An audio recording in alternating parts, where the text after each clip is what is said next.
lihat orang-orang yang awalnya diam, ternyata itu enggak juga gitu loh. Artinya ketika waktu itu kan masuk ke dalam gereja itu kelihatannya kok diam.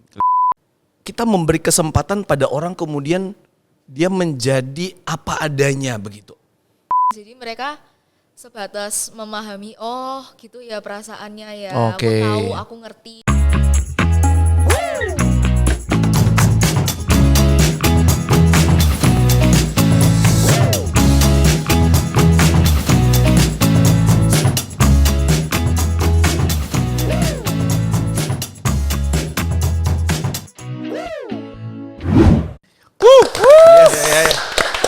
Oke. Ya. Buat yang lagi nonton, yang sudah beberapa kali mungkin ngikutin podcast ini, jadi inilah podcast GKKK Solo, ya. Tempat di mana di podcast ini kita ngobrolnya santai, ya, tentu saja tentang iman, tentang kehidupan dan perjalanan bersama dengan Tuhan. Dan hari ini kita akan bahas satu topik yang sangat dekat dengan gereja pastinya, ya. Tapi juga sangat dekat dengan kehidupan sehari-hari, terutama buat generasi muda, ya, pemuritan remaja. Dan karena itu hari ini tamu di podcast ini ada pembina remaja di Basilea Fellowship, ada penginjil Yahya, ya, Ko Yahya, Ko Yahya, ya, Kak Yahya. Lalu kemudian ada dua pengurus yang mewakili teman-teman yang ada Viana, yes, oke, dan ada Daryl, ya, oke. Nah, seringkali pemuritan itu terdengar seperti sesuatu yang berat, yang serius, ya, bahkan mungkin loh ya, agak menakutkan. Tapi benarkah begitu? Ya, atau justru pemuritan itu tentang berjalan bersama Tuhan, bertumbuh bersama, jatuh lalu bangkit lagi bersama Tuhan. Nah, di episode kali ini kita nggak akan cuma dengar dari sudut pandang pembina, ya, ada pembina, tapi juga langsung dari dua remaja, ya, yang bersama-sama yang akan menjalaninya, ya. Cerita nyata, jujur, apa adanya tentang iman, mungkin tentang pergumulan dan harapan. Jadi buat kamu yang remaja, orang tua, pembina, siapapun yang rindu melihat generasi muda bertumbuh dalam Kristus, maka episode ini buat kamu. Oke, ya. Sekali lagi thank you, ya, Ko Yahya. Terima kasih kesempatannya. Ya, buat Daryl ini tadi baru pulang sekolah kayaknya ya? Iya, langsung Pak. Iya sih, jadi langsung ya. Daryl juga tadi ya, baru pulang sekolah langsung ya. Thank you ya, mau datang dan boleh kemudian sama-sama di sini. Oke, nah hari ini kita mau ngomongin tentang pemuritan.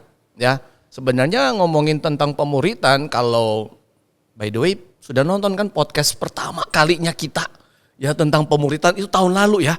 By the way bener ya, di Januari juga ya kita waktu itu ya. Sudah Pak, sudah. Nah itu dia loh, maksudnya kita ngomongin dari tahun lalu dan ini terus kita bergerak begitu. Jadi gereja tuh kita terus bergerak di dalam pemuritan. Dan ini memang tidak boleh berhenti karena amanat agung ngomongin jadikanlah semua bangsa muridku. Oke, nah kalau pemuritan itu diibaratkan sesuatu, ini saya nggak tahu siapa duluan yang mau jawab ya, terserah. Mau yang remajanya dulu atau pembina, monggo ya. Diibaratkan sesuatu, menurut kalian itu lebih mirip apa? Perjalanan, latihan gym, atau ngopi bareng? Ya. Siapa nih? Viana Pak. Viana. Senior dulu dong. Ya, ladies first. Oke. Vi, gimana Vi menurut kamu? Kalau aku pribadi sih kayak menurut aku ngopi bareng ya. Asik. Karena kan pemuritan nih. Tunggu, sebelum lanjut. Gimana? Kamu suka ngopi nggak? Sebetulnya bukan ngopi banget sih kalau Sorry ya, aku sih. dekat-dekat ya. Iya. Oke. Kalau aku sih bukan ngopi banget, tapi Oke, kafe, paham. kafe. Gimana kita Anak kayak, muda zaman sekarang. wes. Oke, terus. Gimana kita ngobrol secara santai, kita tuh boleh di obrolan santai itu boleh masukin dikit-dikit gitulah tentang firman Tuhan, terus kita boleh ngajarin teman-teman mengenai apa yang udah kita dapetin. Oke. Dan kita juga mau teman-teman yang udah kita sharingin ini bisa sharingin ke teman-teman yang lain juga melalui ngafe-ngafe ini. Asik, oke. Nah, Viana, Daryl nih. Daryl ya. El gimana El? Ya udah pasti ngopi bareng sih. Wih, sama. Ya kita kan kalau mau ngopi bareng kan ya santai-santai dulu sih sama yang lain. Terus ya ngobrol-ngobrol aja kayak gimana harimu, ya sehari-hari gimana. Ya kalau udah ngobrol kita mulai masuk lebih dalamnya lagi tentang ya kita saling sharing, ya saling ngobrol tentang ya gimana kalian selama ini di sekolah amankah atau ada gimana gitu sih. Udah gitu. Oke, ya. Artinya buat ini anak remaja melihat ini seharusnya dan yang dalam konsep kalian ini lebih santai, tetapi di situ tetap arahnya jelas ya, kira-kira gitu ya, Vi ya. Sebagai jembatan gitu sih. Oke sih, oke ya. Ini tanya pembinanya, gimana? Aduh. Kalau saya mungkin pemuritan itu seperti nge-gym ya Pak. Wih. Ya, dulu saya nge-gym Asik. olahraga, sekarang olah rahang doang. Ya, nge-gym artinya memang firman Tuhan juga berkata, latihlah dirimu beribadah ya. Latihan jasmani itu berguna, tapi latihan ibadah itu berguna untuk sampai kekekalan. Artinya ya melatih diri kita untuk boleh terus mendekatkan diri kepada Tuhan melalui pemuritan, itu menguatkan otot-otot rohani kita sih Pak. Kalau orang udah nge-gym dan dia nggak lagi nge-gym, pastikan otot-ototnya itu kendor kan. Nah, sama juga kalau kita pemuritan, kita konsisten dengan itu, otot rohani kita kuat. Tetapi kalau kita memisahkan diri dari komunitas, ya tentu saja kita akan lemah secara rohani begitu. Oke, iya. Kalau buat Viana bicara tentang pemuritan ya, kamu sendiri pernah, maksudnya sempat pertama kali dengar ini udah lama atau gimana? Udah lama sih, kan gereja kita menekankan Oke. pembinaan ini ya. Terus pemuritan maksudnya. waktu pertama kali dengar atau yang ada di dalam benak kamu tuh seperti apa menurut kamu pemuritan itu? Seperti apa? Yang setidaknya yang kamu jalani, kamu kan di remaja kan ada tuh, ya kan? Di remaja kan ada tuh ada circle, ya kan? Ada kalau kamu sendiri yang sudah menjalani setidaknya sampai saat ini yang dilaksanakan tuh seperti apa menurut kamu? Apakah seru apa ya biasa aja sih ya, kok agak membosankan gitu? Menurutku sih sampai sekarang aku masih merasa seru banget sih. Dimana kita tuh boleh sharing sama teman-teman, saling menguatkan dan belajar lebih lagi mengenai kebenaran firman Tuhan. Oke, iya. Ya ngomongin, kenapa saya kemudian ngomongin tentang bosan ya? Karena ya pada dasarnya natur kita itu ketika kemudian kita belajar tentang kebenaran yang secara sebenarnya karena kita bertentangan itu bisa membosankan. Seperti itu. Memang pada akhirnya mau, kalau kita benar-benar mau pemuritan, ya kita harus ada ketekunan di situ, ya kan? Mau nggak mau. Tadi seperti yang diomongin sama Ko Yahya kan, jadi ya namanya juga latihan. Itu kan butuh disiplin, butuh ketekunan dan sebagainya. Oke, kalau Daryl gimana? Menurut kamu yang sudah menjalaninya juga sampai saat ini? Jujur ya, secara pribadi sih seru kalau ya saling sharing sama yang lain dalam community gitu. Kita bisa semakin mengenal mereka, ketawa bareng-bareng. Ya terus itu yang paling menyentuh saya ya, itu bisa membuat mereka itu semakin dekat sama Tuhan sih. Kita bisa memahami mereka, bagaimana cara mereka bisa lebih mengenal terhadap Tuhan gitu sih. Ya, Oke, gitu sih. iya. Ya memang kayak lagi ya. Pada akhirnya saya tahu ya kenapa kalian berdua milih ngopi bareng. Karena kalau tidak dibawa dalam fun yang menyenangkan pasti memang akan sangat membosankan seperti itu. Tetapi ya satu sisi mesti ya yang ikut harus tahu ya, sadar bahwa ya inilah yang tadi Daryl ngomongin kan, kita ngomongin tentang Tuhan, ngomongin tentang kebenaran dan sebagainya. Seperti itu. Oke, nah ini saya mau nanya ke Ko Yahya nih sebagai pembina nih ya. Yes. Oke. Apa satu hal paling unik atau lucu mungkin yang pernah terjadi dalam proses pemuritan yang pernah Ko Yahya kerjakan? Ada nggak yang unik, yang apalah gitu loh dalam pengalaman selama ini? Selama di gereja GKKK, Boleh. oke. Yang paling unik adalah saya coba mengingat dulu ya, karena ini pertanyaannya agak dadaan nih. Saya nggak ngerti harus jawabnya apa. Tapi yang paling unik adalah saya melihat orang-orang yang awalnya diam, ternyata itu nggak juga gitu loh. Artinya ketika waktu itu kan masuk ke dalam gereja itu kelihatannya kok diam, kelihatannya kok nggak nggak bisa ngobrol. Ternyata ketika masuk dalam pembicaraan yang pribadi dan dia sudah menemukan beberapa orang yang menjadi komunitas yang dekat dengan dia, ternyata orangnya super cerewet. Oh, itu Artinya, menarik itu. Ya itu menarik sih. Ya, bener. Saya kayak melihat dua sosok yang berbeda dari awal. Yang pertama saya Ya, lihat bener, sama bener. waktu itu ketika dia sudah mendapatkan atau klik dengan komunitasnya gitu Ya. sih. Itu sih mungkin yang cukup menarik ya. Nah, saya pikir itu salah satu hal yang baik ya di dalam pemuritan ya. Maksudnya ketika kita memberi kesempatan pada orang kemudian dia menjadi apa adanya begitu. Ya, otentik ya. Oh, ternyata dia seperti itu. Cuman karena mungkin selama ini tidak punya wadah atau tidak ada kesempatan, tapi ketika ada kesempatan dan dia merasa nyaman di situ, malah dia menjadi pribadi yang lebih baik, ya kan? Dia tunjukkan apa adanya dia, dan kalau orang sudah sampai pada apa adanya, otentiknya dia, saya pikir itu hal yang seharusnya gitu loh. Daripada orang kemudian datang dan ternyata dia banyak menutupi diri gitu loh. Dan kita berharap ya pemuritan tentu saja bisa sampai ke sana ya. Oke. Nah, masih dengan Ko Yahya, kalau harus jelasin pemuritan ke orang awam, khususnya bagi orang tua nih yang punya anak remaja gitu ya. Apa yang akan coba Ko Yahya sampaikan bicara tentang pemuritan? Kalau menjelaskan kepada orang tua mengenai pemuritan dalam konteks remaja ya berarti ya Pak. Ya mungkin ya saya sebenarnya beberapa ya nggak bisa dibilang banyak banget karena belum tercover semua. Sering juga ketemuan dengan orang tua secara pribadi ngomong tentang apa yang sedang dilakukan juga. Nah, saya sering kali bicara sama orang tua bahwa pemuritan ini adalah sebuah proses yang long run begitu ya.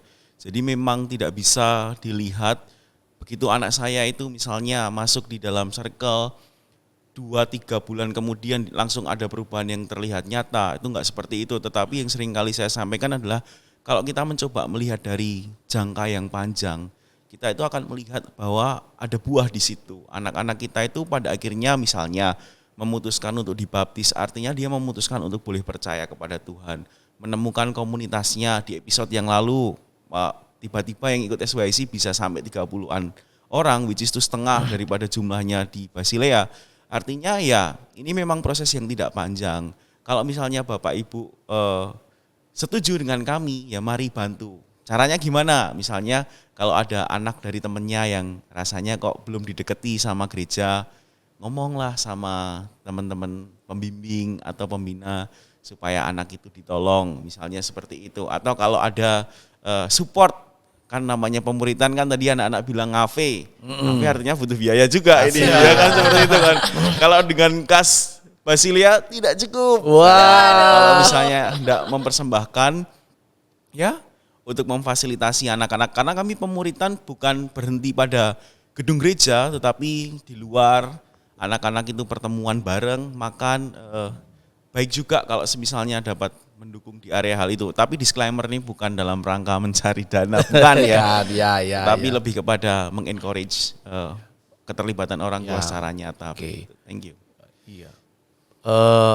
Ya di sini mungkin satu remaja yang nonton supaya kalian tahu bahwa pemuritan itu punya tujuan yang sungguh indah, membawa mereka semakin dekat pada Tuhan, mengenal Tuhan dan benar-benar mengalami Tuhan, mengalami rancangan Tuhan untuk hidup. Dan tentu saja buat orang tua yang punya anak-anak remaja ya berharap dengan tujuan yang begini luar biasa, boleh dibilang apa yang sudah Tuhan berikan sebenarnya itu kan ada jelas di dalam amanat agung.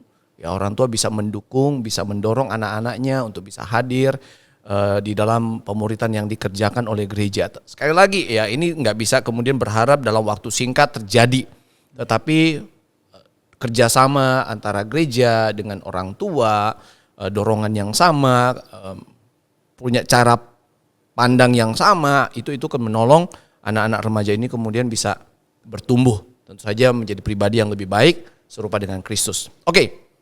Nah, untuk Daryl dan Viana ya. Kalau selama ini dari yang kalian ikuti ya, itu saya tahu ya ada namanya circle ya. Kemudian boleh tahu itu kan pasti kan ada urut-urutannya dari semua tuh. Kalau Daryl sendiri yang paling kamu nantikan di bagian mananya? Ya kan, kalau setahu saya tuh di awal tuh ada ice breakingnya, nyanyinya, ya kan, ice breaking, nyanyinya, ada gamesnya, lalu masuk kemudian di diskusinya dan sebagainya, ada sesi foto bareng mungkin saya nggak tahu ya. Atau sesudah itu biasanya saya beberapa kali tuh notice, jadi sesudah ini enggak kan circle-nya di gereja tuh. Setelah di gereja tuh masih lanjut lagi tuh, pergi tuh kayaknya ya. Bagaimana? Apakah di momen itunya pergi barengnya atau yang mana? Boleh kalau Daryl yang mana? Jujur ya, yang paling Daryl nantikan kalau udah masuk di bagian circle-nya itu ya, itu pokoknya kalau udah pembagian kelompok, bagian diskusinya, Sharing-sharingnya. Nah, iya, itu pokoknya sebelum kami mau masuk ke inti renungannya, kami pasti saling nanya dulu, kamu sekolahnya gimana, teman-temanmu gimana di sana? Pasti ada yang ada yang barbar, ada yang ya lucu-lucu gitulah ceritanya dari teman-teman Daryl. Khususnya ada namanya Charles gitu lah. Ya, boleh. Dia kalau nyeritain itu ya lucu lah, terus juga Kenzie. Ya mereka kalau cerita-cerita tentang gimana hidup mereka gitu ya selama di rumah, di sekolah, begitulah. Bener-bener dah.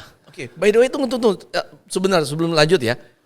Waktu sejak mulai ya, itu memang dari awal orang-orangnya semua udah pada suka ngobrol atau aja beberapa orang dulu. Lalu akhirnya kayak tertular gitu loh. Jadi pengen ngobrol juga. Dari awal sudah gitu. Oh memang dari awal suka ngobrol semua. Oh itu tadi yang Koya yang ngomong ya. Ternyata ada orang yang mungkin ya kalau di luaran tuh kayaknya nggak begitu deh. Tapi ternyata setelah di kelompok ternyata suka ngomong juga gitu, suka cerita. Iya. Oh iya oke. Ya itu kalau Daryl tuh di bagian cerita sehari-hari ya. Peristiwa sehari-hari, gimana di rumah, gimana di sekolah, macam-macam gitu ya. Ya udah gitu biar lebih serunya lagi kami pergi makan jadi. Oh iya ya itu selesai itu kan yang kelompoknya kamu itu kan. Selalu. Oke. Viana. Kalau aku sih sama sih Pak. Aku yang paling nggak sabar itu cerita-cerita tentang update life-nya teman-teman lah. Kayak misal di kelompokku kan ada kayak Cik Gebi, Reina, Feve dan teman-teman yang lainnya. Kayak wah ternyata udah gini, udah banyak perkembangan yang ada. Mau itu susahnya tambah banyak, senengnya tambah banyak, pokoknya yang tambah banyak gitulah. Oh, oke. Di momen itu juga ya. Sama dong berarti ya. Di cerita-ceritanya di situ ya. Yes. Oke, ya karena ketemu kesempatan cerita nih. Wah, apalagi memang banyak anak remaja sekarang ternyata sebenarnya nggak tahu ya. Kok ya anak remaja pada umumnya sekarang lebih ekstrovert nggak atau kalau anak-anak remaja zaman now nih?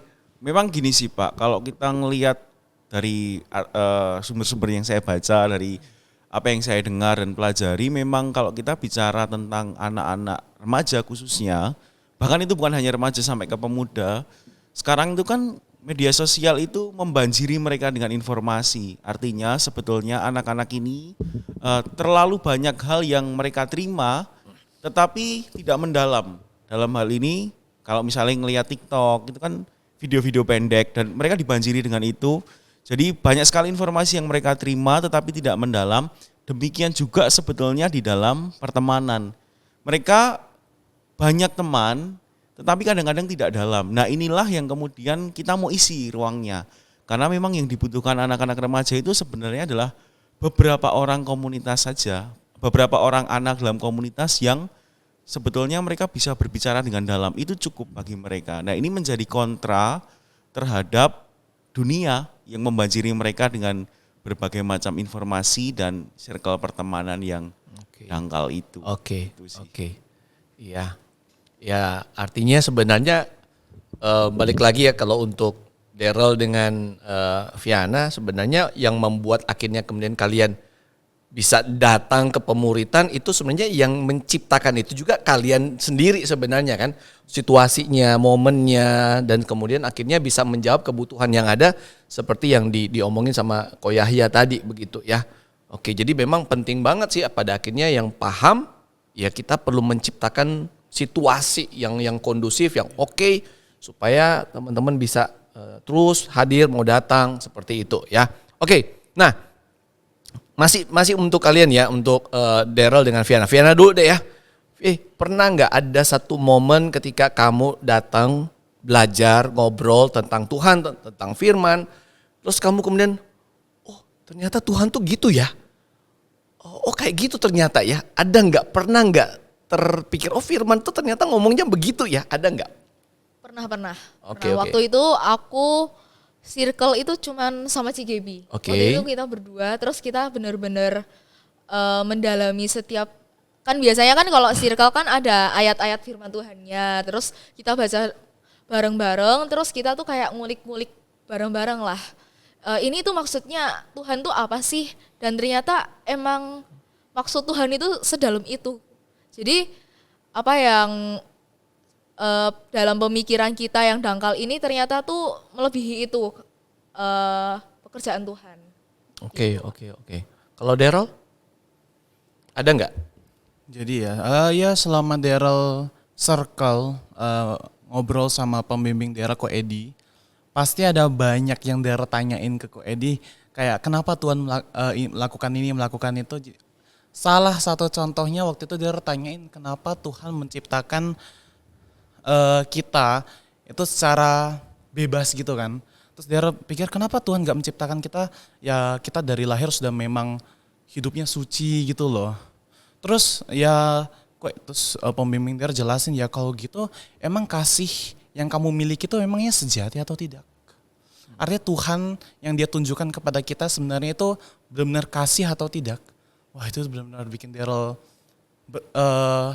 terpikir ulang lagi. Ya juga ya, menunjukkan bahwa betapa besarnya kasih Tuhan kepada Daryl sudah dari awal, benar-benar sebelum Daryl lahir dia sudah menunjukkan kepada Daryl. Oke, ya.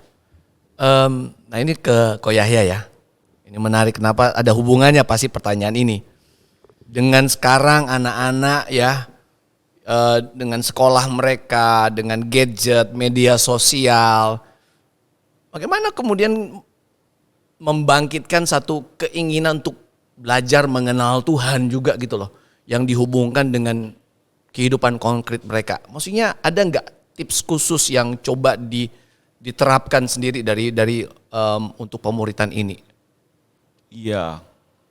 Kalau saya sih nanti ya, maksudnya nanti itu dalam hal ini tahun 2026, saya punya sebuah pemikiran di dalam pergumulan saya bahwa kalau kita mau membangkitkan atau kita mau membuat seru quote on quote sebuah komunitas, yang melakukan itu haruslah dari dalam komunitas itu sendiri. Artinya kalau kita mau bicara mengenai bagaimana pemuritan ini menjadi bagian daripada hidupnya anak-anak, ya yang harus melakukan ini adalah anak-anak itu sendiri. Nah artinya kesini atau semakin ke depan begitu ya, ya saya mendorong anak-anak yang dalam hal ini mungkin memiliki kerohanian yang sudah dibimbing lebih lama, itu untuk mereka itu ngajak adik-adiknya sih. Maksudnya ngajak adik-adiknya menyentuh hidup adik-adiknya secara pribadi supaya mereka juga bisa tergabung di dalam sebuah kelompok pemuritan. Kira-kira seperti itu sih Pak.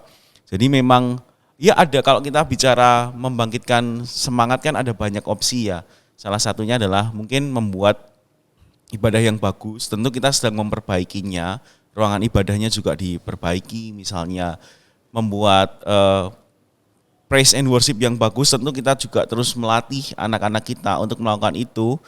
Tetapi yang paling penting adalah bagaimana anak-anak ini yang lebih dewasa secara rohani itu bisa menyentuh hidup adik-adiknya. Nah ini sih yang kami sedang pikirkan bersama dengan teman-teman pengurus dan pembimbing seperti itu Pak. Nah, ini menarik, ya menarik. Ya jadi semua tidak tanda kutip ya berpusat pada pembinanya atau bergantung hanya pada pembimbing-pembimbing. Tapi bagaimana benar-benar anak-anak itu sendiri diberi sebuah kepercayaan, dipersiapkan, tetap terus didampingi pastinya ya kan? Ya, betul. Untuk kemudian mereka bisa mendampingi teman-teman mereka sendiri yang lebih kepada adik-adik mereka ya kan? Jadi belajar dari mereka, dengan mereka belajar tentang Tuhan ya, tentang kebenaran seperti itu. Jadi berarti termasuk seperti Viana kan, Viana, Daryl ya kan? Harusnya sih. Siap nggak? Kalau ditanya siap tapi deg-degan pasti ada. Iya. Tapi sudah, maksudnya tadi kan diomongin sama Ko Yahya sudah punya bayangan dong, maksudnya mau Ya, seperti sudah. apa, mau gimana, ya kan? Ya memang ini kan masih awal ya, awal tahun, dan ini kan sebuah rencana yang sudah dipikirkan, akan coba diterapkan, dan ya pasti, maksudnya saya pribadi ketika ini sudah dijalani dan kita benar-benar berjalan dengan Tuhan pasti tolong dan ini bisa berjalan lah. Ya memang namanya sesuatu yang baru itu kan kita nggak bisa langsung tingkat keberhasilannya kan seperti apa gitu loh. Ya tapi kita kan juga nggak tahu, mungkin saja kalau di dalam karya Tuhan yang mau bekerja. Daryl sendiri sudah siap kan? Siap. Mau nggak mau gitu ya. Tapi kan itu kan tapi pendampingannya jalan terus kan? Iya. Maksudnya untuk para sebutannya apa mereka? Fasilitator atau? Iya, fasilitator sih. itu. Pendampingan dari pembina, dari Ko Yahya sendiri, dari Ya. para pembimbing untuk mereka terus ada gitu. Betul. Oke. Terus dibantu sih.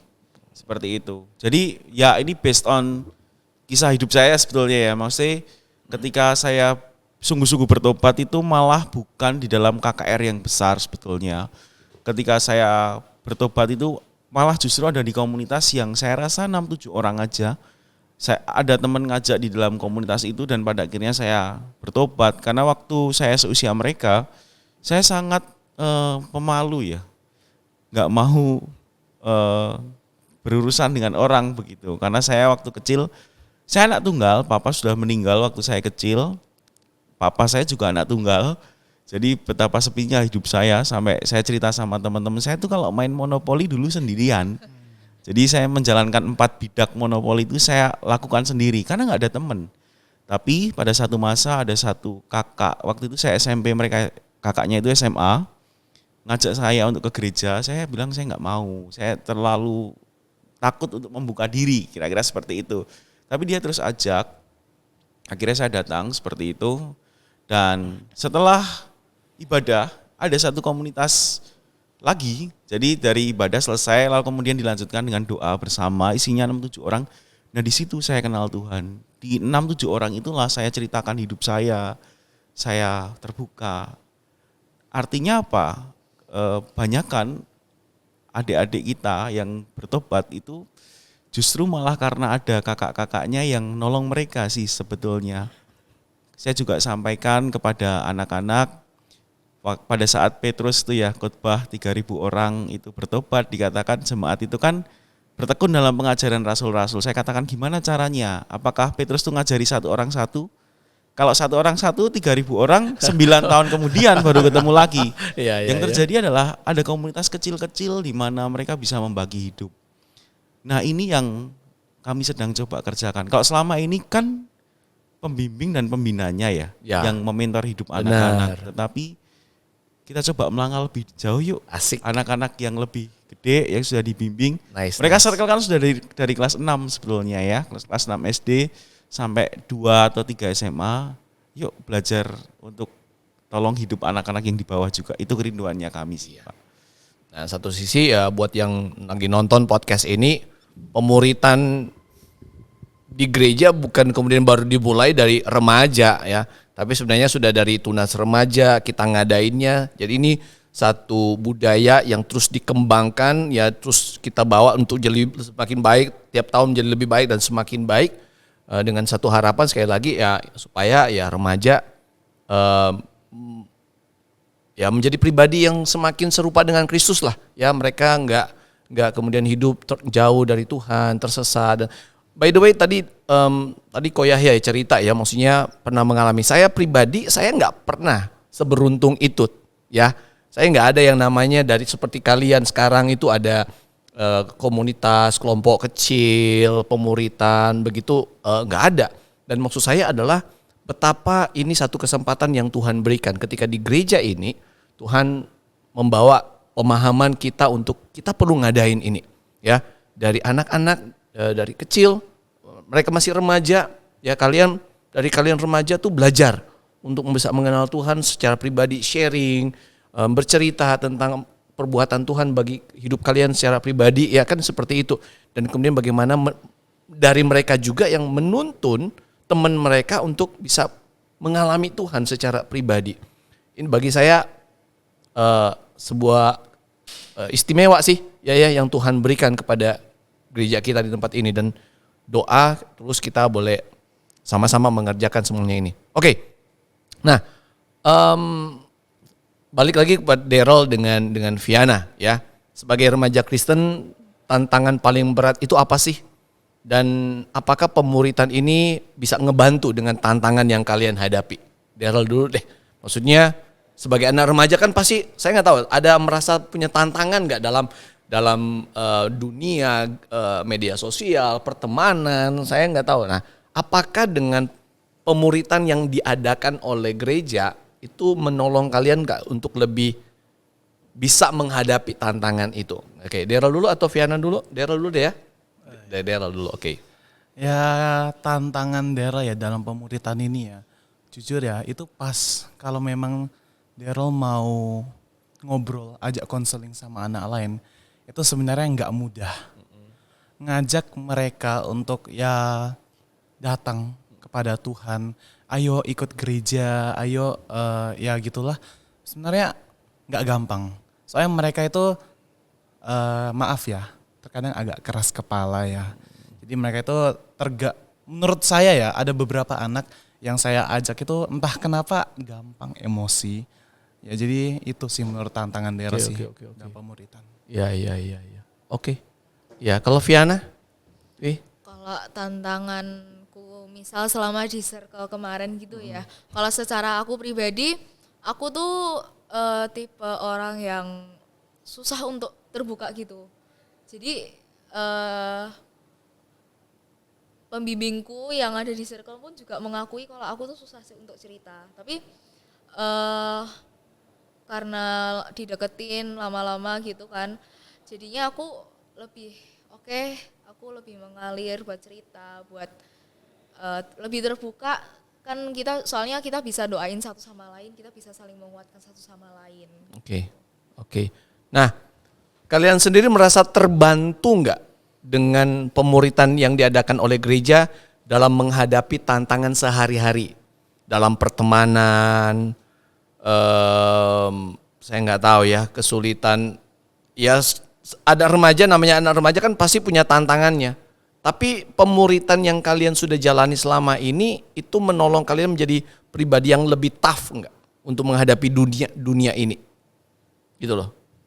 Kalau Viana, maksudnya ada kesempatan nggak bahwa ya saya mungkin mengalami nggak enaknya, misalnya ya nggak enak, situasi yang nggak enak di sekolah, tapi ternyata akhirnya tempat kelompok saya, pemuritan saya di komunitas saya di gereja ternyata membuat saya jadi bisa rilis gitu loh, seperti itu.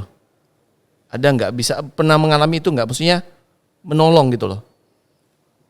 Sebenarnya menolongnya tuh sebatas lebih ke, karena kan ini sesama usia gitu kan ya, jadi paham apa yang aku rasain, jadi mereka sebatas memahami, oh gitu ya perasaannya ya, aku tahu, aku ngerti gitu. Setidaknya mereka mau mendengar curahan hatimu. Yes. Oke, walaupun mungkin belum tentu mereka bisa memberikan solusi. Iya benar. Tapi setidaknya dapat kesempatan untuk kamu cerita dan ada yang mau dengerin aja, bagi kamu itu susah. Ya karena kadang-kadang ya, saya nggak mengatakan bahwa semua orang tua seperti itu, cuman kadang-kadang ada yang mungkin dalam kesibukan sehingga kita mungkin kalian remaja nggak bisa sempat untuk cerita ke orang tua, tapi ya ternyata Tuhan kasih ada satu komunitas di mana kalian bisa, setidaknya mereka teman-temanmu bisa denger ya dari apa yang sedang kamu alami. Kalau Daryl? Jujur ya sangat menolong. Wah. Soalnya dulu ya sebelum ada pemuritan ini ya, relasi Daryl dengan ada satu anak itu, Daryl kalau mau ngajak ngobrol sama dia itu sangat-sangat sulit. Tapi berkat pemuritan ini, Daryl sama anak itu jadi sekarang dekat. Oke. Ya. Oke. Nah, Ini bagian sudah mau bagian akhir ya. Masih Viana dengan Daryl ya. Kalau ada teman kalian yang ragu untuk ikut pemuritan di gereja di Basilea, kira-kira kalimat apa yang ingin kalian sampaikan kepada mereka? Pikir dulu. Ya, ini sekalian kita promosi nih. Ya, ajak, ayo. Ya, coba. Siapa dulu? Daryl. Oke, Daryl dulu. Yuk sekalian gua jajanin ya. Jadi maksudnya kalau udah datang aja dulu nanti kita tak traktir gitu ya. Woi. Berhasil sih. Oh, ada yang berhasil ya. Berhasil lah pasti. Oke. Ya kalau Viana? Pokoknya nggak usah ragu karena kita tuh ngobrol santai, bukan ngobrol yang harus bahasanya baku, enggak. Pokoknya kita ngobrolnya santai banget dan Ada hahaha-hihinya ya ya. hihinya sambil ngafe-ngafe ya Pak ya. Oke. Pokoknya dibuat santai dan alami Tuhan di dalam proses-prosesnya aja. Oke. Ya. Untuk pembina ya. Apa doa dan harapan dari Ko Yahya bagi remaja yang sedang ya, ikut pemuritan hari ini. Ya, mereka nanti kan nanti dibagiin ke remaja ya. Ya, untuk yang podcast ini ya. Bagiin ke mereka yang sedang, khususnya mereka yang sedang by the way namanya masih tetap sama enggak? Circle. Sementara ini ya. Oke, masih sama. Jadi mereka yang selama ini sedang ikut circle ya. Kira-kira apa doa dan harapan dari Ko Yahya bagi mereka dan juga bagi gereja dalam mendampingi generasi muda ke depannya? Satu-satu deh, ada 2 ya. Oke. Kalau bicara doa dan harapan, saya kan pegang remaja baru beberapa bulan terakhir nih ya, tapi kan ini sudah 5 bulan. Iya, kira-kira 5 Mau jalan 6 bulan. ya. Oke. Anak-anak turun, kalau turun sudah dari lama memang Ya. seperti itu dari sejak masuk. Doa saya itu cuma satu ya, nggak pernah berubah. Doa saya selalu seperti ini. Tuhan, kalau boleh anak-anak ini juga Tuhan sentuh seperti Tuhan dulu pernah menyentuh saya. Artinya gini, selama kita mengerjakan ini, saya paham ada anak-anak yang aktif, tapi ada anak-anak yang mungkin tidak aktif, ada anak-anak yang excited, tetapi juga mungkin ada anak-anak yang menolak. Tapi satu hal yang pasti adalah saya berdoa supaya Tuhan itu sentuh kalian pada waktunya. Karena saya percaya kita ini semuanya kan kita kerjakan dengan satu pemikiran bahwa kalau Tuhan tuh nggak bekerja, semua akan sia-sia juga kok. Jadi artinya kita kerjakan semua ini sambil kita berharap Tuhan tangkap hati anak-anak itu. Di momen yang memang Tuhan sudah siapkan buat mereka. Itu yang selalu menjadi doa kami. Doa saya sih seperti itu. Yang kedua, harapannya untuk gereja di dalam mengerjakan pelayanan kaum muda. Gereja saya terjemahkan di sini adalah gereja secara kita semua ya, kita semua adalah gereja, termasuk di dalamnya adalah para orang dewasa dan para orang tua di sana. Pemuritan ini adalah pekerjaan kita bersama sih. Enggak ada satu di gereja ini atau di seluruh dunia, satu orang aja yang bisa mengerjakan semuanya ini enggak bisa. Tetapi kita harus bersama-sama melakukan peran kita masing-masing untuk generasi yang ada di bawah kita. Kami melakukan peran kami untuk mengadakan circle, orang tua melakukan peran saudara untuk boleh mendoakan anak-anak, berharap Tuhan sentuh hati mereka. Sebagai hamba Tuhan kami juga terus mendoakan, kami terus bahkan menangisi, bukan hanya mendoakan, menangisi supaya anak-anak ini bisa Tuhan sentuh, seperti itu sih kalau saya. Jadi ini pekerjaan kita bersama, tidak mungkin ada satu orang Superman yang akan mengerjakan ini dan bisa nggak bisa, ini pekerjaan kita bersama, kira-kira itu sih. Oke. Thank you ya. Oke, Ko Yahya, Viana, Daryl, ya terima kasih dengan obrolan kita hari ini ya, tentang Basilea, khususnya ya Basilea Fellowship ya, pemuritan yang dikerjakan di remaja ya, dari cerita-cerita kemudian yang sudah didengar tadi ya. Nah, buat yang nonton melalui podcast ini, episode kali ini ya kita diingatkan bahwa pemuritan bukan tentang menjadi remaja yang sempurna ya. Viana dan Daryl bukan kemudian mereka setelah sekian tahun ikut circle, ikut remaja ya pemuritan lalu sudah menjadi pribadi yang sempurna. Saya rasa dan saya pikir tentu saja enggak ya, tidak seperti itu. Tapi ini semua tentang mau berjalan bersama dengan Tuhan selangkah demi selangkah. Pemuritan bukan soal tahu banyak ayat, tapi tentang hati yang mau dibentuk. Bukan soal enggak pernah jatuh, tapi punya komunitas yang menolong kita bangkit, ya kan? Nah, jadi bagi para remaja, ingatlah kamu tidak sendirian dalam perjalanan iman ini. Dan bagi para pembina dan pembimbing ya, gereja, ya setiap waktu doa dan perhatian yang diberikan itu sangat berarti besar. Dan saya percaya apa yang Ko Yahya kerjakan itu sangat berarti besar. Ya, buat anak-anak, para orang tua dari anak-anak remaja, buat gereja. Saya yakin ya pembimbing, pembina yang terus setia, ya Tuhan memberkati apa yang sudah dikerjakan. Nah, kiranya Tuhan terus boleh memakai pemuritan di Komisi Remaja di Basilea Fellowship untuk membentuk generasi yang mengasihi Tuhan, mengasihi sesama dan berani hidup bagi Kristus di dunia nyata. Oke, sampai di sini episode kali ini, sampai jumpa di episode selanjutnya.